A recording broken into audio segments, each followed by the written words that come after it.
साफ की ममनुआ फंडिंग पर FIA की तहकीकात तेज। साबिक स्पीकर कौमी असम्बली असद कैसर को सवाल जवाब के लिए 11 अगस्त को तलब कर लिया।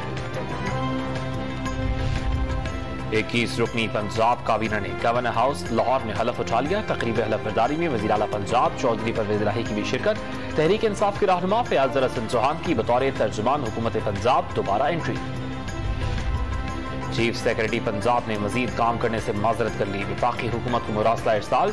एडिशनल चीफ सेक्रेटरी को इजाफी चार्ज तफवीज़। सूबाई हुकूमत ने एडिशनल सेक्रेटरी अली मुर्तजा को OSD बना दिया।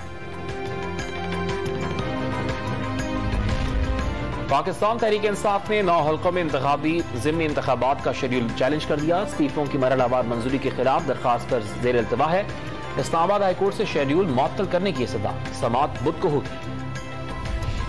इमरान खान के बगैर जमहूरियत खाम ख्याली है। तहरीक इंसाफ के रहनुमा असद उमर ने वाज़े कर दिया। मुल्क में हजारों सियासतदान हैं, लीडर सिर्फ एक है। सिंध में मानसून के नए स्पेल का आगाज। कराची के मुख्तलिफ इलाकों में हल्की बारिश। मौसम खराब होने के बायस 20 परवाजें मनसूख। महकमा मौसमियात ने 9 अगस्त से सिंध, पंजाब और बलूचिस्तान में तेज बारिशों की पेशगोई कर दी।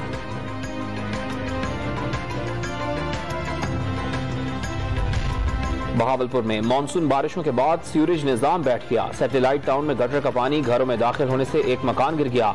बस अड्डे पर कार धंस गई। सड़कों और गलियों से गुजरना महाल।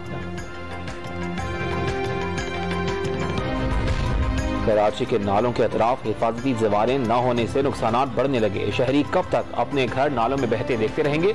PTI रहनुमा खुर्रम शेर जमान का सवाल। बल्दियाती निजाम अल्लाह तवक्कल चलने का ताना। और कराची की मकामी अदालत ने डॉक्टर आमिर लियाकत का पोस्टमार्टम रोकने का हुक्म दे दिया। फरीकैन को नोटिस जारी करके 11 अगस्त को तलबी।